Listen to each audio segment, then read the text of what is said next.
What's up, Ragin Nation? How's it going? This is Alex here, and you're watching the Marvel edition of the Ragin Nation show. This is just websites where we talk about all things matter me in the world of Marvel films. This is episode number 72, and in this episode, let's talk about Joss Whedon.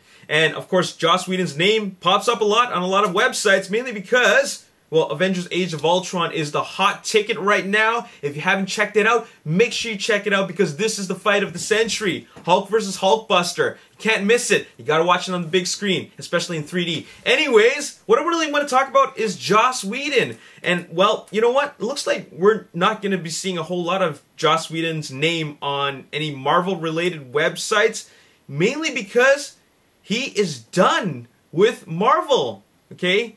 You know what, I wouldn't say that he officially left Marvel, but he is pretty much done with Marvel, okay?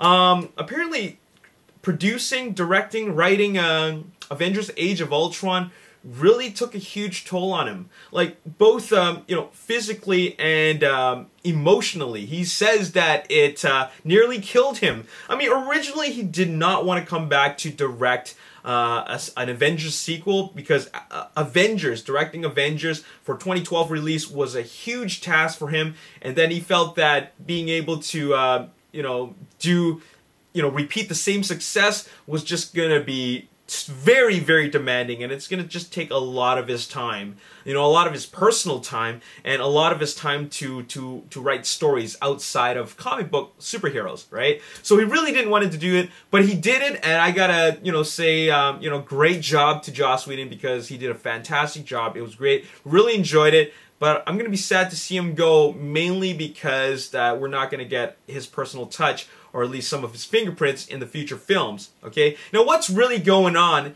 is that apparently there was a little bit of...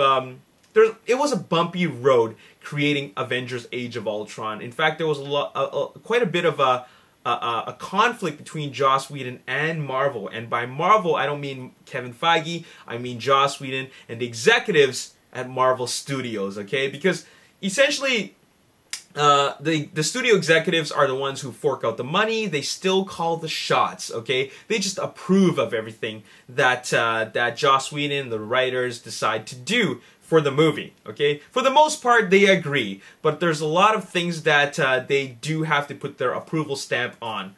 First of all, dealing with Marvel was quite difficult. I mean, Joss Whedon wanted a lot of things, okay? He wanted Spider-Man and Ms. Marvel in the Avengers Age of Ultron, especially after they secured the rights for Spider-Man. They made the agreement for Spider-Man, and they also announced Ms. Marvel later on, quite late. And then, Joss Whedon was pissed off. He was pissed off that he locked in the film. Pretty much the movie's done. And now you tell me that you guys got Spider-Man and Ms. Marvel? I freaking wanted to put them in, and now you tell me after my film is done? You know, that's a big middle finger, right? From the Marvel executives to Joss Whedon. So, you know, that's one of the things that they had to deal with, okay? Or at least he had to deal with. Another thing is that the original cut of the film was 3.5 hours long. Now, I'm not saying that he wanted all 3.5 hours in there, but he had to cut out a lot, okay? And one of the things that he cut out was actually Loki's scenes. And, and this is kind of spoilerish, so you might not want to watch this, but Loki's scenes were actually all in the dream sequence, okay? This is the first film where Thor appears in where there's no Loki. And actually, Joss Whedon wanted Loki's dream sequence, or rather, Thor's dream sequence to extend to having appearances of Loki, okay? Apparently, it got cut out mainly because studio executives were not crazy about the dream sequences to begin with. The studio executives hated the idea of the dream sequences. Joss Whedon really fought to get them in there, and that's why they're in there. Alright? The dream sequences he felt were really substantial to telling story, and one of the things that he really wanted to put in there was Loki. And even though they filmed all the scenes with Tom Hiddleston playing Loki, the studio executives thought that it was too much. We got to cut it out. It's unfortunate, but we got to cut it out. And Joss Whedon really felt that it was really like a major blow to his film. All right, like they really injured him because like he really wanted Tom Hiddleston to be in the movie. He talked to Tom Hiddleston and he said to him, you know what, I really want you to come back for this film. All right, and Tom Hiddleston agreed.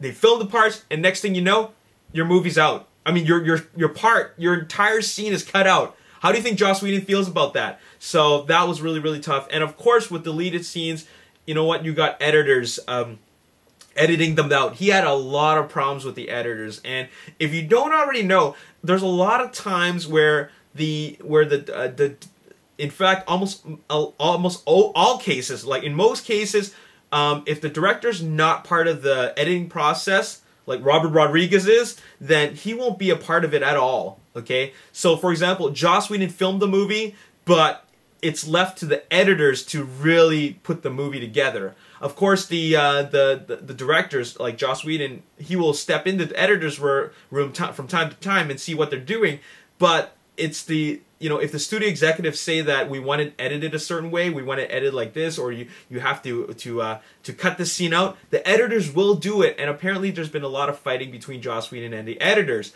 So that was something that was quite unfortunate. Now another thing that Joss Whedon wanted that didn't happen was that Joss Whedon wanted the Hulk to turn gray. Okay, the classic gray Hulk. Okay, that would really be really cool if that happened. And he also wanted Hulk to go off into outer space, to fly to outer space. Okay, studios did not want that. Okay, it's not that like he wants to set up Planet Hulk. It's just that he felt that for the character of Hulk, Bruce Banner, to really build up on the idea that no matter where he goes, you know, people won't be safe. You know, he needs to go off somewhere in the distance. Now, of course, that opens up the possibility for him to appear in Guardians of the Galaxy and also Planet Hulk, but it wasn't his intention to set it up for Planet Hulk. It just opens up the possibility, okay? But studios did not want that. They want the film a little bit more grounded for this film. You know, they dealt with aliens in the previous film. They wanted to deal with something a little bit more grounded, so they decided that let's just make him crash into the water as opposed to going off to outer space. So as you can see here, Joss Whedon has really dealt with a lot of conflicts, or rather conflicting ideas with the studios. Okay, so that was really, really tough. So he just said that, you know what, screw it, I'm done with Marvel. This is too much. I want to write my own ideas. So he's going off and directing and working on smaller films. He wants to write stories. And another thing is that, you know, he left Twitter.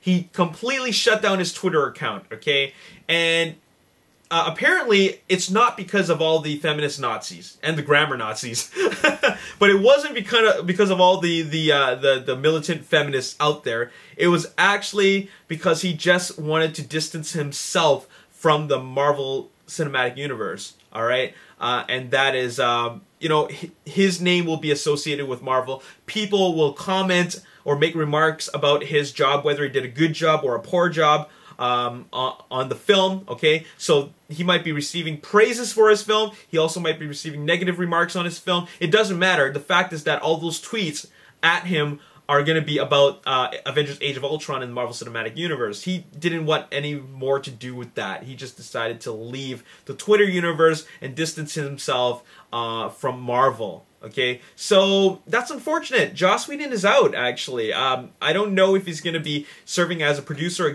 or executive producer in the future films, especially in Avengers Infinity War or Captain America Civil War. I don't know if that's going to happen, but for the most part, he's going to go back to telling different types of stories that are completely unrelated to superheroes. Now, he did mention that he wanted to, he would love to see,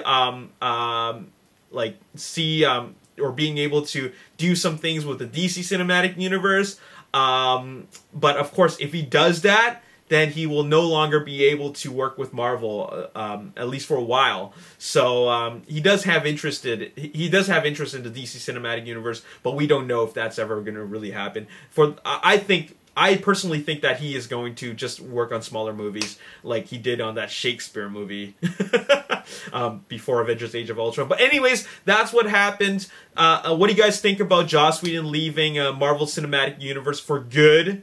Okay, let me know your thoughts about that in the comment section below. I mean, it all really comes down to how you felt about Avengers Age of Ultron, and I felt he did a good job. And you know, even if he served that as a producer, he would at least put some of his input into the storytelling. Alright, so that's all I gotta say in this video. Stay tuned for the next episode. We're going to talk about Captain America Civil War, and it is a big update. It's a very, very big update, so you don't want to miss that. As always, if you enjoyed this video, hit the like button, subscribe to the YouTube channel, like me on Facebook, The Ragin Nation. Also follow me on Twitter, @RaginNation. My name is Alex. Thanks for watching. I'll see you next time. Peace. Totally different, and now here's a completely new design. A very, very unique design. I mean, it's got the bat ears on the, you know, the fin.